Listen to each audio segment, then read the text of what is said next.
diabetic and sickle cell is just a speed bump in my life. There's a lot of things I want to do. There's a lot of things I want to accomplish, and I never let sickle cell stop me. When I'm sick, I'm sick. I have to take a rest. There's nothing I can do about that. I have to get well. But when I'm up, I'm gone. Don't stop.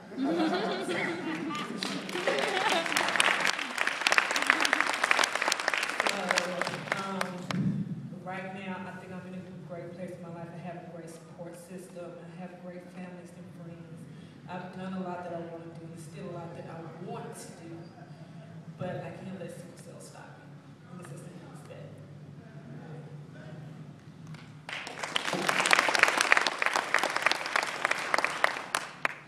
Yeah, I was diagnosed with sickle cell disease, SS, when I was like 6 months old. And I had the same thing in my hand, and my feet swelled up, and my parents didn't know what it was. And they took me to the hospital out in Long Island Jewish Hospital, and they told my parents, I had sickle cell disease. Alright, so, growing up with it, I had to learn that I couldn't do things like, like the other kids or whatever. My father was a karate sensei. He owned his own karate school in Jamaica, Queens. And my whole family from Jamaica, Queens. So, my father wanted to teach me to fight when I got a certain age. My mother wouldn't let me do it. She was scared to have me participate in certain activities and all that, the physical activities, because the doctor told me, that's not good. It can trigger the crisis and all that. So, my father used to be pissed off about that. He said, you turn him into a punk, you know what I mean? You gotta do certain things still, and he used to teach me certain things on, when my mother wasn't looking,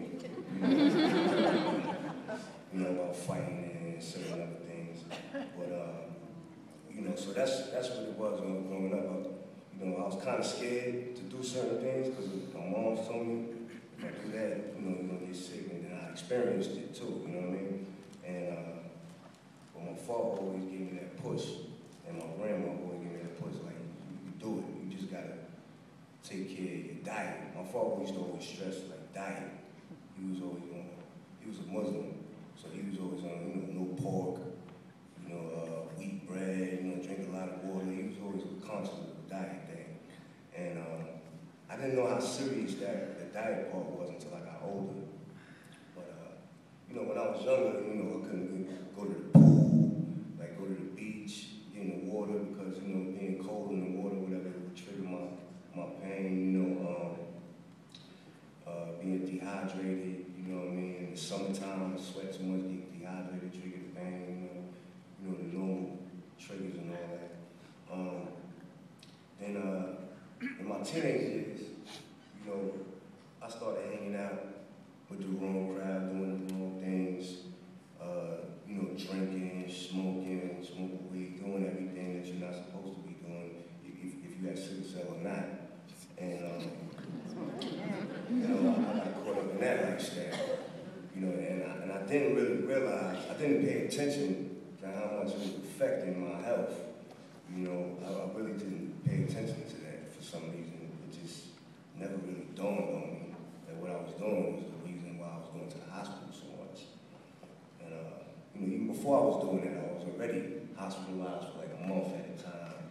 In the hospital for weeks and weeks, missing a lot of school and missing certain things. So, in my teenage years, I started, like I said, getting into a lot of the stuff I'm not supposed to do, the drugs, alcohol, and started affecting me even more, you know what I mean? And I had to get a full hip replacement, you know what I mean? Because when I turned like around 16, 17, my hip started hurting. I didn't know what it was.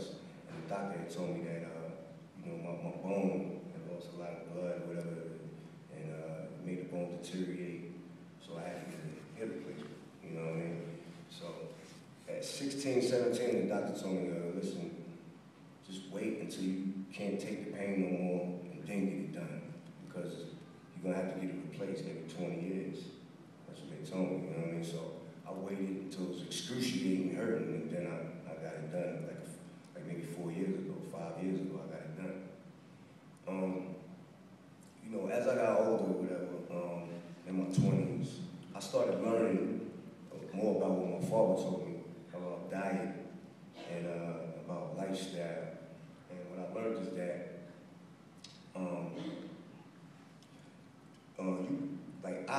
speaking for myself, from my own experiences, I learned how to control the sickle cell crises through diet, through drinking a lot of water, through eating a lot of green vegetables, through staying away from anything that's unhealthy, like, fried foods and certain things like red meat, just certain things that you're really not supposed to be eating anywhere, even if you don't have sickle cell.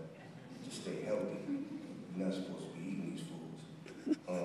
It just, when people with their health eat like this, eat these foods, it doesn't affect them until they turn 70, 60 years old, where they have heart disease and all kinds of stuff in the foods that they eat. But with sickle cell, it affects us immediately.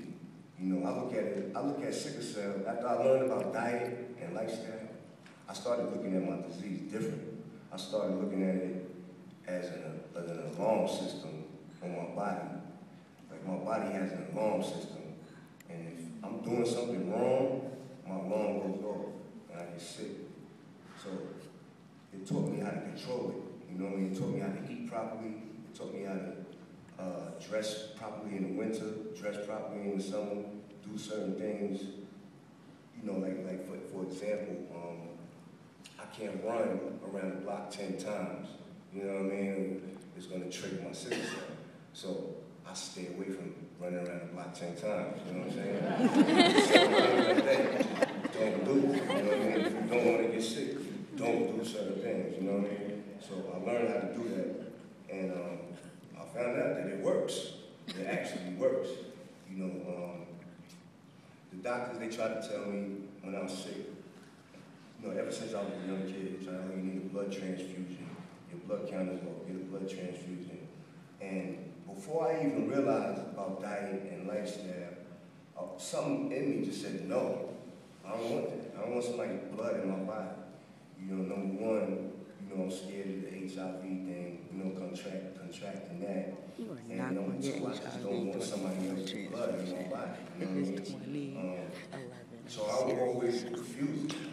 There was times where I was too young to refuse it. I was too young to make my own decisions about it. And I had to get the blood transfusions and all kinds of poking me with needles everywhere and in my arteries and doing all kinds of crazy stuff. It was really, really unnecessary. And I didn't learn that until I got older. There's a way that we can control